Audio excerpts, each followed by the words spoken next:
오늘 본문은 예수님께서 예수님의 고향 나사렛에 방문했을 때 있었던 일을 우리에게 보여주고 있습니다.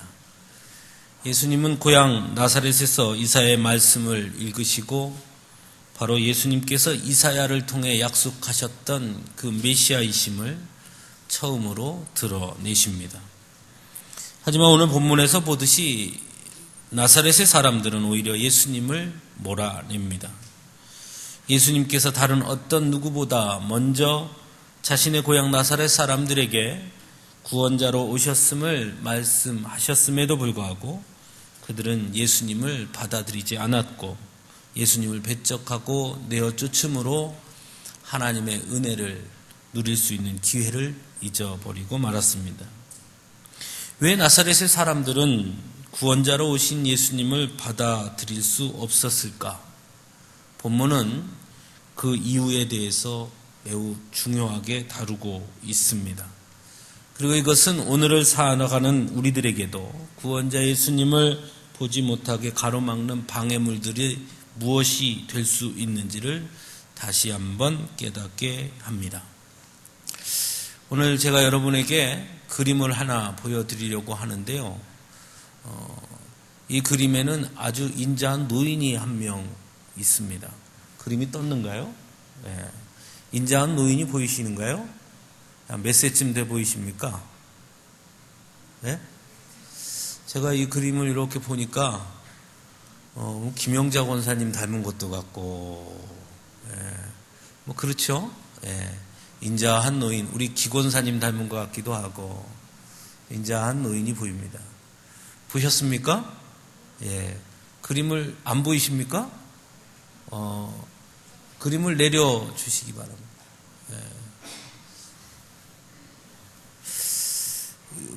노인 보셨죠? 보셨습니까? 여기는 안 보이셨어요? 자, 이번엔 다시 띄워보십시오. 이 그림에는 아주 어여쁜 아가씨가 한 명 있습니다. 아가씨가 보이십니까? 조금 전에 노인을 봤던 분은 아가씨가 안 보일 것이고 아가씨로 보인 분은 노인이 안 보일 것입니다. 왜 그럴까요? 이게 바로 눈의 익숙함입니다. 한번 그렇게 보이면 그것을 떠나기가 어려운 거죠. 처음 탁 봤을 때 노인으로 본 분은 계속 노인 얼굴로 보일 것이고요. 처음 탁 봤을 때 어여쁜 아가씨가 모자를 쓰고 있는 옆모습으로 보인 분들은 계속 그렇게 보일 것입니다. 지금 뭔 얘기를 하나 싶으신 분도 있는 것 같습니다. 두 가지를 다 못 보시는 분도 계신 것 같으네요. 분명 이 그림은 노인의 그림으로 보이기도 하고 노인의 얼굴의 모습으로 보이기도 하고 또는 어여쁜 아가씨의 옆모습으로 보이기도 합니다. 내려주시고요. 이제 너무 요것만 쳐다보고 계시는 것 같아서. 흔히 이걸 착시현상이라고도 하지요. 그런데 이 착시현상에서 중요한 것은 내가 첫 본 이미지, 그 이미지를 바꾸기가 매우 어렵다라는 사실입니다. 누군가가 옆에서 아니야, 노인이야 이렇게 말해야 어여쁜 여인 얼굴을 모자를 쓰고 있는 여인 얼굴을 봤던 분이 그래? 하고 쳐다봐야 노인이 보이고요. 아니야, 어여쁜 아가씨가 모자를 쓰고 있는 모습이야 이렇게 얘기를 해줘야 노인의 얼굴로 봤던 분도 가만히 들여다보면서 아 그렇구나 하게 됩니다. 즉 첫 번째 인식한 것을 바꾸기가 참 어렵다는 것이죠. 예수님의 고향 나사렛에 가서 예수님께서 이사야의 말씀을 읽으시고 이 말씀이 오늘 너희 귀에 응하였다. 이 말씀이 나로 인해 이루어진다 라고 말씀하셨으나 나사렛 사람들은 그 말씀을 이해하지 못합니다. 받아들이지 못하는 것이죠. 예수님이 구원자라는 사실을 받아들일 수 없는 겁니다. 왜 그랬을까요? 마찬가지입니다. 그들의 머릿속에는 요셉의 아들, 목수 요셉의 아들 예수가 꽉 차 있기 때문입니다. 나사렛은 예수님이 나서 자라신 곳입니다. 그가 어린 시절 그들과 함께 동네에서 뛰놀았을 것이고 냇가에서 같이 목욕했을 것이고 때로는 넘어져서 울기도 했을 것이고 같이 밥도 먹으며 그렇게 지냈던 그런 곳입니다. 그들의 머릿속에는 그 예수님이 너무 깊게 각인되어 있었습니다. 그런 예수님이 어느 날 내가 메시아 구원자라라고 말씀하시니 그걸 어떻게 받아들일 수 있겠습니까? 무슨 소리 하는 거야? 저 요셉의 아들 예수 아니야? 저 목수 집안이잖아. 내가 어렸을 때 같이 자랐는데 무슨 소리 하는 거야? 그때 어렸을 때 넘어져서 울고 그랬는데. 이런 자신들의 경험, 자신들의 지식, 자신들의 이해에 쌓여서 진짜 예수님을 보지 못한 것입니다. 요즘 텔레비전 프로 중에 아주 인기 있는 프로그램이 하나 있는데요. 복면가왕이라는 프로입니다. 여러분 보십니까? 네, 주일날 저녁에 합니다. 그건 뭐냐면요. 나와서 노래를 부르는데 가면을 딱 쓰고 나와서 노래를 합니다. 그러니까 누군지를 모르는 거죠. 목소리만 듣고 이 사람이 누군 것 같다. 이 사람 참 노래를 잘하는구나. 이렇게 하는 거예요. 그래서 두 명이 각각 다른 가면을 쓰고 나와서 노래를 하면 패널들이 그 노래를 듣고 나는 이 사람이 더 노래 잘한 것 같아. 나는 이 사람이 더 잘한 것 같아. 그렇게 투표를 해서 그래서 올라갑니다. 진 사람은 가면을 벗게 되고요. 그런데 그 프로그램을 가만히 들여다보면 때로는 이 사람은 정말 훌륭한 가수다 하고 음악 평론가들이 아주 칭찬을 잔뜩 합니다. 정말 대단한 가수다. 틀림없이 가수가 맞다. 노래하는 거 보니 이 사람은 젊은 사람일 것 같다. 아니다. 이 사람은 노래를 부르는 거 보니까 좀 완숙한 사람인 것 같다. 이렇게 각각 자신들의 듣는 목소리에 따라서 자신들이 생각하는 이야기들을 합니다. 그런데 후에 가면을 딱 벗고 나면 깜짝 놀랍니다. 가면을 벗고 났더니 개그맨이 서 있기도 하고요. 가면을 벗고 났더니 진짜 엄청난 가수라고 생각했는데 탤런트이기도 하고요. 어떤 경우엔 진짜 노래 잘하는 사람이다 하고 벗었는데 축구선수 이천수가 서 있기도 했습니다. 깜짝 놀라죠. 그러면 사회자가 이렇게 말합니다. 축구선수가 노래를 못한다는 편견을 버리십시오. 개그맨이 노래를 못한다는 편견을 버리십시오. 이렇게 이야기를 하지요. 이 복면가왕에서 말하는 것은 우리가 그동안 가지고 있었던 편견이 얼마나 무엇을 판단하는 데 큰 역할을 하는지 다시 한번 생각하게 해주는 그런 프로가 아닌가 생각해 봅니다. 이 나사렛 사람들은 바로 그 편견으로 예수님을 바라본 것입니다.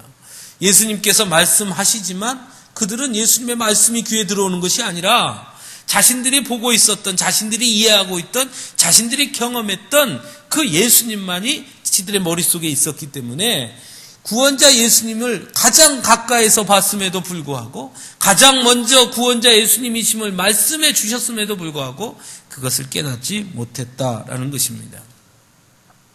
그런데 문제는 이러한 모습은 사실 우리 모두에게 동일하게 있다는 것입니다. 조금 전에 그림을 봐서 또 아는 것처럼 말입니다. 사람은 누구나 자기의 이해의 틀에서 모든 것을 이해하려고 하는 경향이 있습니다. 그것이 편견이라는 것으로 나타나는 것이죠. 즉 자신이 경험한 것, 자신이 알고 있는 것에 스스로 갇혀서 그 이상을 보지 못하는 것입니다.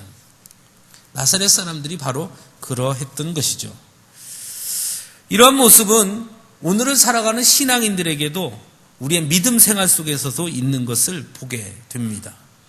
겉으로는 신앙을 말하고 하나님의 능력을 말하면서도 실상은 자신들의 경험과 이해의 틀에서 모든 것을 이해하려고 하는 경향이 믿음 생활 속에도 나타난다는 것이죠. 하나님까지도 자신들의 지식과 경험이라는 편견을 가지고 보게 될 때가 있다는 것입니다. 그래서 자신이 경험하지 못한 또는 이해할 수 없는 것들은 쉽게 믿지 못하는 경향이 나타나는 것을 보게 됩니다. 하나님은 모든 것을 하실 수 있는 분이라고 말하면서도 실상 그 모든 것이라고 하는 것이 자신들의 경험과 이해의 틀 안에 있는 모든 것이 되는 경우가 있다는 것입니다. 그러다 보니 하나님의 능력과 하나님의 은혜는 경험할 수 없는 것이죠. 하나님의 놀라운 은혜를 입었음에도 불구하고 기적을 경험했음에도 불구하고 그것은 내가 마땅히 그러할 것이라고 예상할 수 있는 것 안에 있을 때 일어난 일이니 당연한 것이고 그것을 뛰어넘는 것이 나타나면 폄훼하거나 인정하지 않으려고 하는 모습이 나타나는 것입니다. 그래서 기적이 일어나도 하나님의 특별한 섭리와 은혜를 경험하게 되더라도 자신의 이해의 틀과 경험의 틀 안에서 이해하기 위해서 일어난 일을 축소하거나 왜곡하는 경우가 있음을 보게 됩니다. 그러니 어찌 감격이 거기서 일어날 수 있겠습니까? 그건 그럴 수 있는 일이지요. 또 그럴 수 있는 일이 아니면 그것은 작은 일로 축소시키게 되는 것이죠. 그래서 어느 순간 우리의 삶 속에 하나님의 은혜에 대한 감격, 기대가 사라져 버린 것입니다. 오늘날 우리 사회에 그래서 기적이 나타나지 않아요. 어느 집사님이 암에 걸렸습니다. 병원에 갔더니 이미 너무 늦게 와서 3개월밖에 살 수 없다는 시한부 판정을 받았습니다. 이 집사님은 3개월밖에 남지 않았고 어떤 치료도 할 수 없다는 소식을 듣고는 자신의 치료를 다 포기하고 마지막 3개월 동안 하나님 부르실 그날까지 나는 기도하고 찬송하고 성경 보면서 인생을 마무리하겠다. 이렇게 마음을 먹고 다 주변을 정리하고 산속으로 들어가서 조그마한 집을 짓고 그곳에서 있으면서 같이 아내와 함께 찬송하고 기도하고 성경을 보면서 나머지 3개월을 보내기로 작정을 했습니다. 그런데 어찌된 일인지 3개월이 지났는데 아무렇지도 않았어요.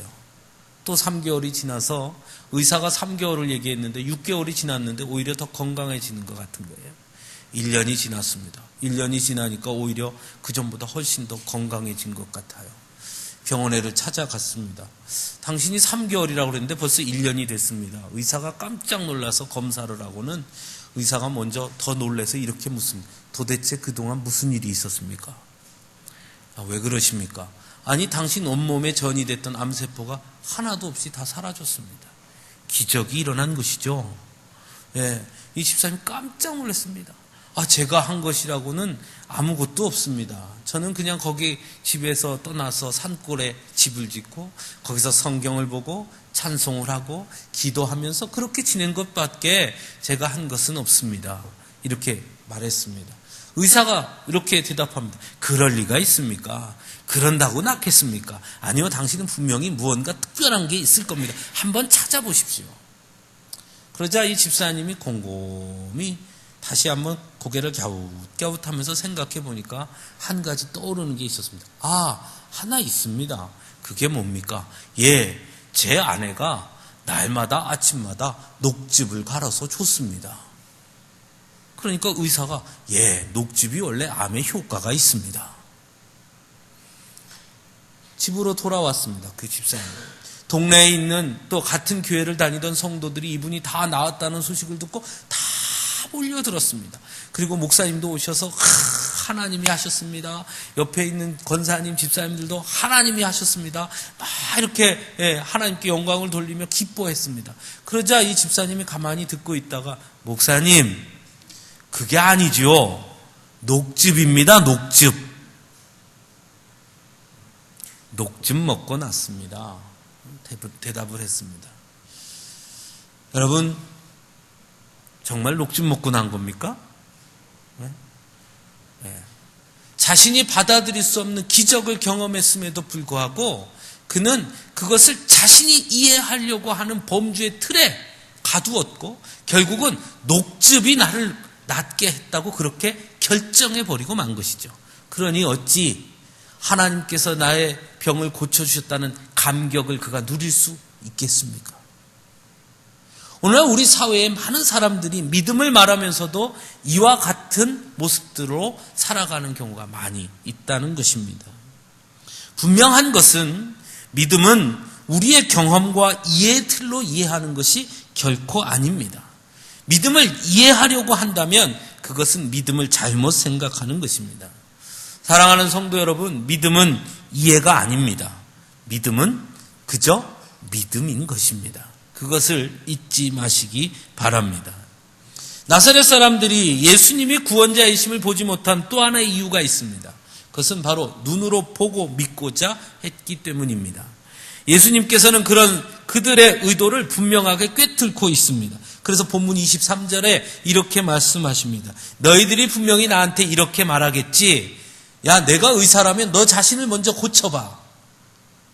그 속담을 가지고 내게 말하며 네가 정말 구원자라면 가버나움에서 행했던 그 이적들을 우리 눈앞에 보는 데서 행해봐. 그러면 우리가 믿을게. 이렇게 이야기할 거야. 예수님이 그렇게 말씀하십니다. 즉 그들은 증명하자는 것입니다. 증명해 보라는 것입니다. 내가 구원자라고? 그러면 우리 앞에 증명해 봐. 우리가 복음을 증거하고 전도할 때 많은 사람들이 이렇게 말합니다. 하나님 계심을 내게 증명해 봐. 여러분, 믿음은 증명이 아닙니다. 증명을 요구하는 것은 거꾸로 믿지 않는다는 것을 의미하는 것입니다. 믿는다면 증명을 요구하지 않습니다. 믿지 않기 때문에 증명을 요구하는 것이죠. 즉 나사렛 사람들은 예수님의 말씀을 이미 믿지 않기로 작정한 것입니다. 그래서 예수님께 그것을 증명해 보라는 것입니다. 어찌 이런 사람들이 예수님이 구원자이심을 볼 수 있었겠습니까? 그럼 이런 모습들은 오늘 우리에게는 없는 것일까요? 저는 오늘 우리에게도 있다고 생각합니다. 예를 들어볼까요? 때로 우리도 모르게 예수님께 우리를 향한 사랑을 증명하기를 요구할 때가 많습니다. 하나님의 존재를 우리도 모르게 하나님 앞에 증명해 보라고 요구할 때가 많습니다. 여러분 이런 기도 안 하십니까? 하나님 정말 저를 사랑하신다면 이번에 대학에 합격시켜주세요. 하나님 정말 저를 사랑하신다면 이 문제를 하나님 해결해 주세요. 하나님 정말 저와 함께 하신다면 하나님 이 문제는 하나님께서 막아주셔야 됩니다. 그렇게 기도하죠. 그렇게 요구하죠. 그리고는 내 뜻대로 되지 않으면 그럴 줄 알았어. 하나님은 나를 사랑하지 않아. 그래, 하나님은 내 곁에 계시지 않아. 이렇게 쉽게 낙심하고 좌절하고 그렇게 판단합니다. 여러분 나사렛 사람들의 요구와 뭐가 다르죠? 그럼 과연 우리의 요구대로 하나님께서 들어주시면 그러면 그 다음부터는 우리가 하나님에 대한 믿음이 흔들리지 않을까요? 천만의 말씀입니다. 그렇지 않을 것입니다. 하나님이 정말 사랑하신다면 이 소원을 들어주세요. 그래서 하나님 그 소원을 들어주면 그 다음부터는 하나님이 내 소원을 들어주셨으니 하나님 계신 것을 나는 절대로 의심하지 않을 거야. 그렇게 되느냐는 거죠. 그렇지 않습니다. 아마 시간이 조금 지나면 더 많은 요구, 더 큰 요구를 계속 쏟아놓을 겁니다. 하나님 정말 사랑하시면 이것도 해보세요. 이것도 해주세요. 하나님 정말 사랑하신다면 내가 로또 복권 샀으니 당첨시켜주세요.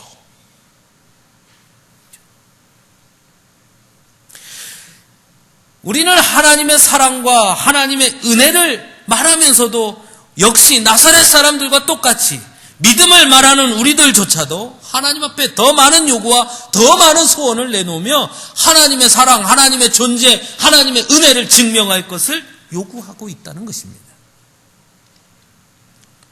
히브리서 11장에서 믿음을 이렇게 말씀합니다. 믿음은 바라는 것들의 실상이요 보지 못하는 것들의 증거다. 무슨 뜻입니까? 실상이 있어서 보는 것, 증거가 있어서 보는 것이 아니라는 것입니다. 믿음이 먼저라는 것입니다. 올바른 믿음은 증명을 통해 믿는 것이 아니라 나의 믿음을 오히려 하나님 앞에 증명하는 것입니다. 하나님이 나를 사랑하신다면 이것을 해보세요가 아니라 내가 하나님을 믿기 때문에 오히려 비록 삶이 고단하고 고통스럽고 하나님이 계시지 않는 것 같은 캄캄함에 거할지라도 하나님을 끝까지 믿고 의지하며 하나님의 약속을 붙잡고 기다리고 기대함으로 내 믿음을 하나님 앞에 증명하는 것이 올바른 믿음의 사람들입니다. 근데 이것이 바뀌어져 있죠. 사랑하는 성도 여러분, 여러분은 하나님을 믿으십니까? 예수님의 사랑과 은혜를 믿으십니까? 그럼 하나님께 요구하기에 앞서서 그 믿음을 하나님 앞에 증명할 수 있어야 합니다. 정말 믿느냐? 아멘! 그 믿음을 내게 보이라. 그 요구에 응답할 수 있어야 하는 것입니다. 예수님은 나사렛 사람들에게 엘리야와 사랍다 과부의 이야기, 엘리사와 수리아 사람 나만 장군의 이야기를 말씀하십니다. 그들은 모두 이방인이었습니다. 일찍이 하나님의 은혜를 경험하지 못한 사람들입니다. 그런데 정작 하나님의 은혜를 입은 사람들은, 이스라엘 백성들은 다 은혜를 입지 못했으나 그들만 하나님의 은혜를 입었습니다. 왜 그랬을까요? 경험이 아닌 믿음으로 하나님 앞에 섰기 때문입니다. 분명 나사렛 사람들은 어느 누구보다 예수님과 가까운 사람들이었습니다. 예수님과 함께 삶을 살아왔던 사람들입니다. 그러나 그렇게 예수님과 가깝다고 해서 예수님을 분명하게 아는 것은 아니었습니다. 오히려 그것이 예수님을 분명하게 아는데 장애물이 된 것입니다. 이스라엘은 분명 하나님의 백성이었습니다. 그들은 오랜 시간 하나님의 은혜와 사랑을 경험했습니다. 하지만 그 경험이 결코 항상 하나님의 은혜를 입게 하지는 않았던 것입니다. 중요한 것은 하나님을 올바로 알고 하나님을 온전히 믿는 바로 오늘의 믿음이 있어야 오늘의 은혜를 입는 것입니다. 예수님은 나사렛 사람들에게 그것을 말씀하셨습니다. 너희가 나와 오랜 시간 함께 지냈고 나의 모든 삶을 알지만, 그러나 그것으로 너희가 하나님의 뜻을 분명히 알 수 있는 것이 아니다. 나사렛 사람들은 예수님의 말씀에 분노를 표출합니다. 그들은 자신들을 이방 사람보다 못하게 여겼다고 생각했기 때문에 예수님을 낭떠러지로 끌고 가서 떨어뜨리려고 합니다. 즉 죽이려고 하는 것이죠. 참 놀랍지 않습니까? 그동안 살아온 정이 있는데 어떻게 이렇게까지 합니까?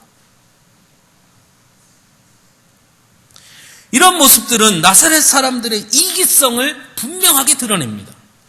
자신들은 예수님을 받아들이지 않으려 하면서도 정작 자신들에 대해서 말씀하시는 예수님은 용납하지 못하는 것이죠.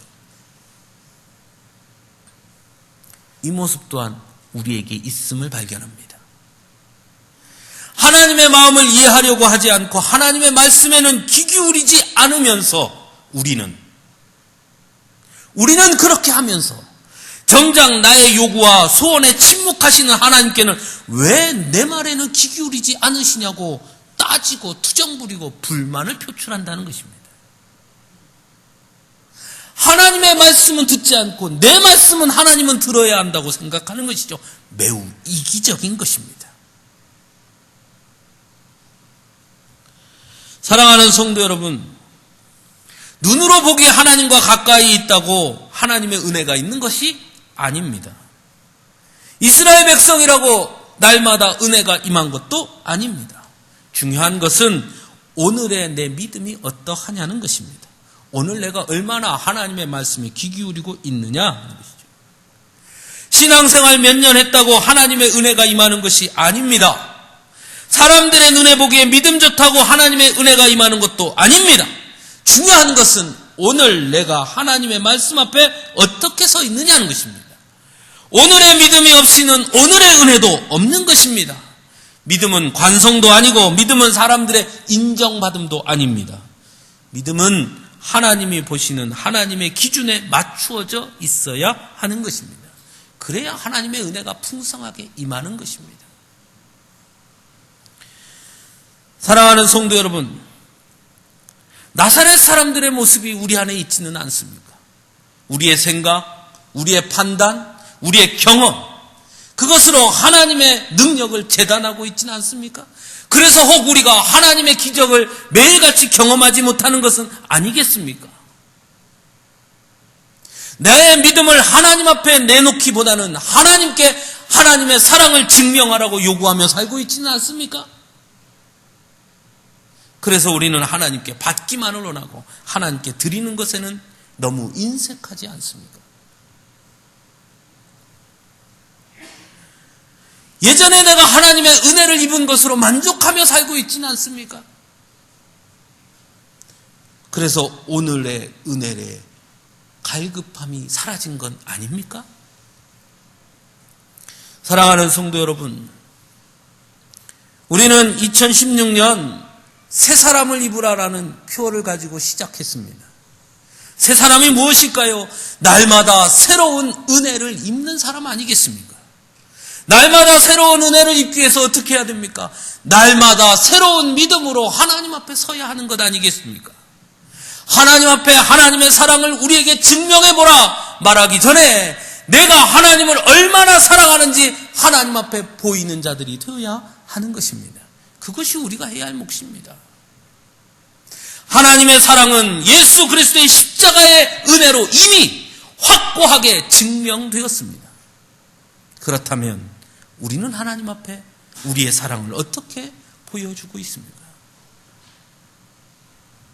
바라기는 하나님 앞에 요구하는 자들이 아니라 하나님의 은혜에 감사하고 감격을 누리는 자들로 설 수 있기를 바랍니다. 하나님 앞에 증명을 요구하는 것이 아니라 나의 믿음을 하나님 앞에 보이는 자들이 되기를 간절히 원합니다. 그래야 예수가 그리스도이심을 보게 되는 것입니다.